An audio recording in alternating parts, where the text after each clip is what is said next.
औरंगजेबाच्या कबरीचा विषय हा अनावश्यक असल्याचं राष्ट्रीय स्वयंसेवक संघानं सांगितलेलं आहे। बोलघेवड्या भाजप नेत्यांना राष्ट्रीय स्वयंसेवक संघानं ही चपराक लगावली आहे। औरंगजेबाचा मृत्यू इथं झाला म्हणून त्याची इथे कबर असल्याचं भैयाजी जोशी म्हणाले। ज्याची श्रद्धा असेल तो कबरीवर जाईल असं देखील ते म्हणाले। जिस तरीके से औरंगजेब की कब्र को लेके चल रहा, औरंगजेब की कब्र को लेके कल राज ठाकरे का बयान आया। देखिए, औरंगजेब का अनावश्यक विषय उठाया गया है। एक है, अब उसकी मृत्यु यहाँ हुई तो कब्र यहाँ बनी हुई है, जिनको श्रद्धा है वो जाएंगे। हमने तो छत्रपति शिवाजी महाराज का जो नमूना आदर्श है, उन्होंने अफजल खान की भी वहां पर कब्र बनवाई थी, तो वो तो है भारत की ये उदारता की सर्वसमावेशिकता का प्रतीक है। वो कब्र रहे, जिसको जाना है वो जाए। सुधीर मुनगंटीवार भाजपचे नेते सध्या आपल्यासोबत आहेत। मुनगंटीवारजी, दुसऱ्यांदा संघानं हा मुद्दा अनावश्यक असल्याचं नमूद केलेलं आहे, प्रतिक्रिया आपली?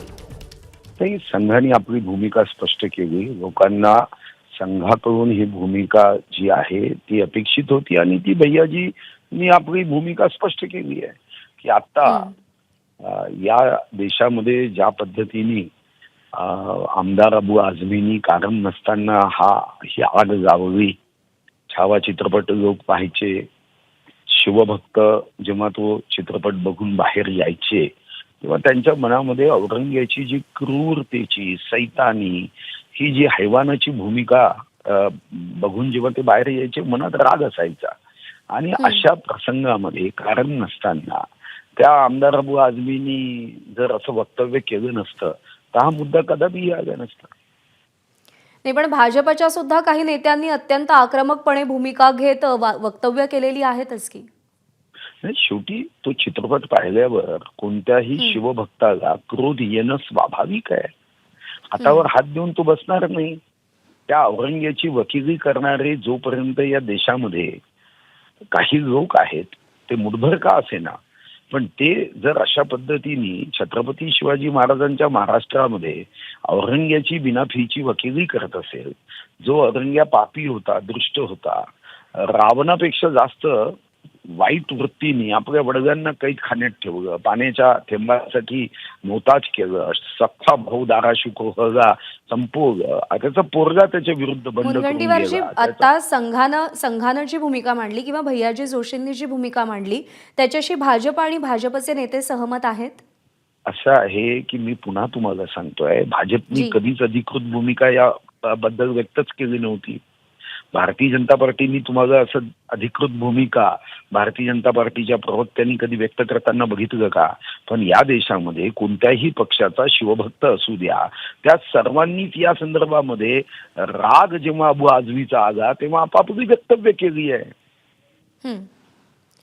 ठीक आहे, आभार आपले मुनगंटीवारजी, आपण सविस्तर प्रतिक्रिया दिली एबीपी माझाला त्याबद्दल। औरंगजेबाच्या कबरीचा विषय अनावश्यक असल्याचं भैयाजी जोशी यांनी नमूद केलंय आणि बोलघेवड्या भाजप नेत्यांना राष्ट्रीय स्वयंसेवक संघानं ही चपराक लगावलेली आहे। आता तरी हा वाद शमणार का, शांत होणार का, हे पाहणं महत्त्वाचं आहे। याआधी सुद्धा राष्ट्रीय स्वयंसेवक संघाकडून हे वक्तव्य करण्यात आलेलं होतं की सध्या औरंगजेबाच्या कबरीचा मुद्दा हा संयुक्तिक नाही, इररिलेव्हंट हा मुद्दा आहे असं नमूद केलं गेलं होतं। आणि याच मुद्द्यावरती मंत्री संजय शिरसाट सध्या बोलतायत, थेट जाऊया। बघा, लाडकी योजना मराठ्यांना संपवायला आलेला औरंगजेब इथं गाडला, तोच खरा इतिहास असेल।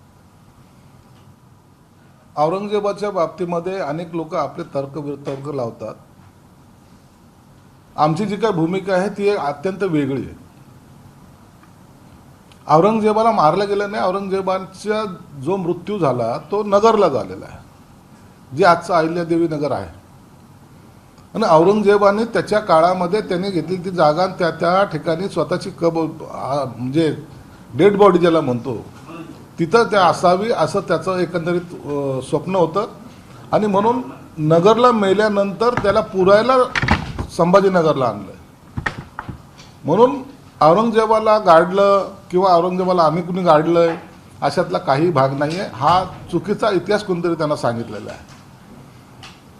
औरंगजेबची कबर तिथं नसावी याच्या मागचं कारण एक आहे की त्यांनी शिवाजी महाराजांचा काळ वेगळा होता, त्याच्यानंतर संभाजी महाराजांचा काळ आहे आणि त्या काळामध्ये संभाजी महाराजांचे जे हालाल करून मारलंय तो प्रसंग आमच्या डोळ्यासमोर नेहमी नसावा या दृष्टिकोनातून आम्ही त्याच्यावर केलेलं भाष्य आहे की आम्हाला तिथं औरंगजेबची कबर नको.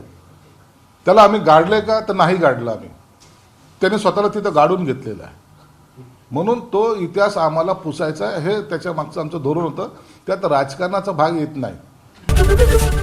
एबीपी माझा, उघडा डोळे बघा नीट.